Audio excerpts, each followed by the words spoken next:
In the Gulf, what we need to do is to integrate all of the clean technologies and best available technologies in a comprehensive plan. The key is to render the oil harmless and to do no more harm to the environment in recovering that resource.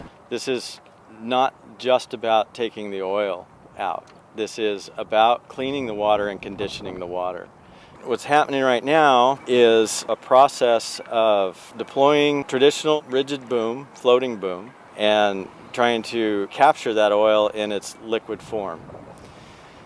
Sound strategy, but can be improved by adding all the clean technologies that are available and rendering that product non-toxic to the environment. So what you're going to see in this example is a combination of clean technologies and their abilities to render the oil harmless and condition the water at the same time so that it actually has a chance of repairing and recovering itself.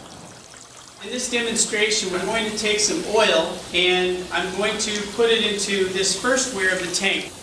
What I want to explain first is this is our inflow here. This is where the water is being pumped, for example, from the ocean or wherever we're pumping it from into the barge. It's going into this first weir. Now, we have what's called sparging. Sparging is moving the water around with bubbles. And it's very important, especially if you have emulsified oil, and you want to move it around so that the product and material can react with it. You want to keep it moving. And this way this is set up, it's pushing everything to the center. So here, I'm going to pour in the oil. This is probably a similar event. You have a natural oil breaking up in blobs and globules like you see on the beaches, then they wash ashore, those little tar balls. And so here's a mechanical demonstration of what's occurring in nature, more or less. So we have some oil here, and I'm going to put my hand in here just to show you how it sticks. There are a whole host of oil solidifying products out there that will render the oil non-toxic. In other words, as you look in the demonstration, you see the technician putting his hand in the oil prior to the introduction of solidifiers. Imagine that being a bird or any of the sea life that's out there. Turning that oil to a solid in advance out at sea prevents that problem from occurring. These products will encapsulate that oil, and even if it's ingested by the animals, it will pass right through the animals and cause no harm. What I'm going to do now is I'm going to add some product here. This is an encapsulating material. It will encapsulate the oil and separate it from the environment. And let's spread a little bit in here. Start mixing this. See how quickly that reacted.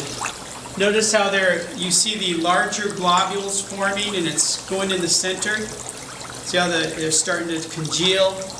So in combination with this encapsulating agent, we can use an absorbent as well. So I might sprinkle some of that on there too. And see that? Look at my fingers.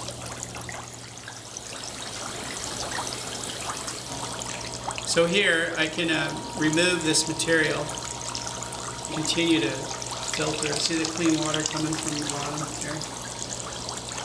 Just remove the oil from the surface of the water.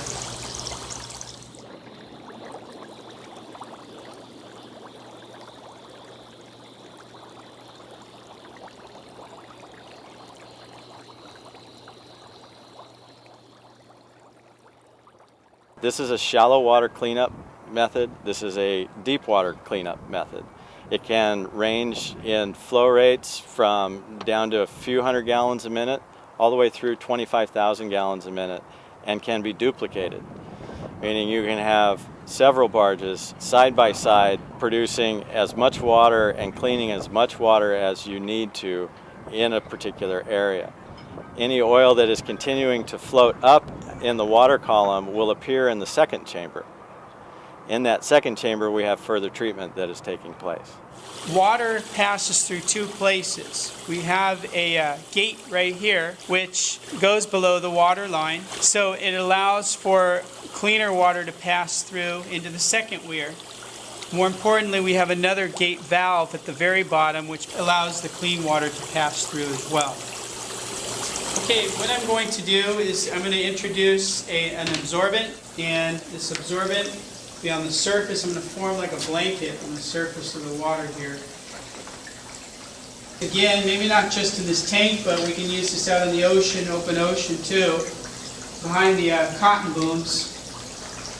It can ride with the swells in the ocean. Here's some more larger foam, which works great as an absorbent too. You can throw this in here as well. In fact, I'm going to drop a little bit more oil in here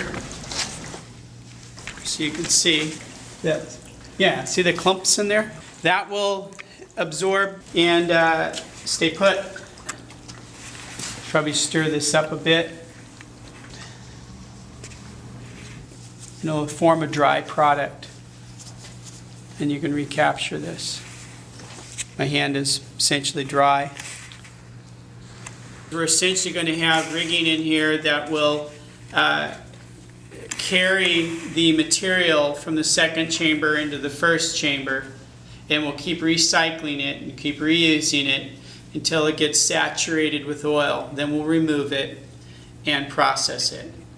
So we're constantly moving this material so it's constantly in contact with oil, and then when it reaches its capacity, it will be removed.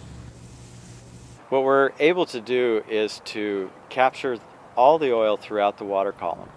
So even with traditional floating booms and hard boom barriers, the oil goes underneath and over top, or the boom itself will break and wash ashore. Once you convert the liquid oil into a solid form and encapsulate it, then if that oil goes under the boom or over the boom, it causes no more harm. You know, in the past, if you had the cotton boom out, the oil would come up here, absorb, and then splash over the top. Now you don't have that happening. The oil is being contained, converted into something else, and we can harvest it. What happens then is we can run that through a gasification plant and convert it to electricity. We can literally, in real time, use mobile and modular gasification plants and tie into the electrical grid. The energy potential of the solidified oil is roughly 19,000 BTU per cubic foot. There's a lot of stored energy and a lot of ways that we can convert that energy. The key is how we've changed the form, and now it is easily removed, and it doesn't cause more problems.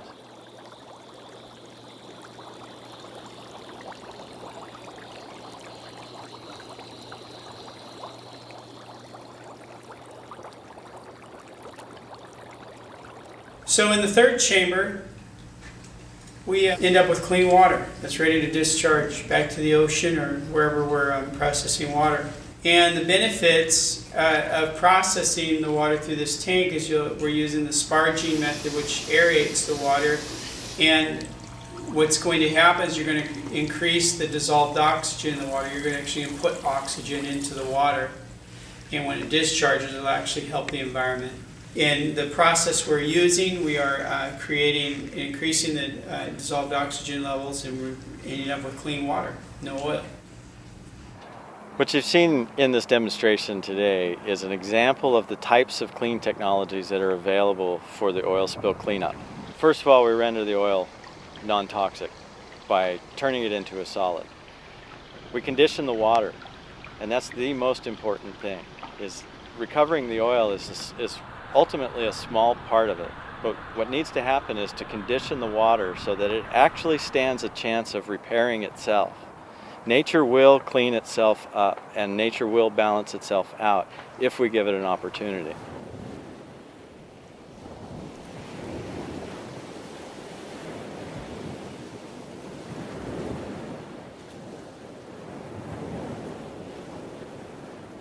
We do have the technologies and the abilities to repair the environment and bring it back to its original state.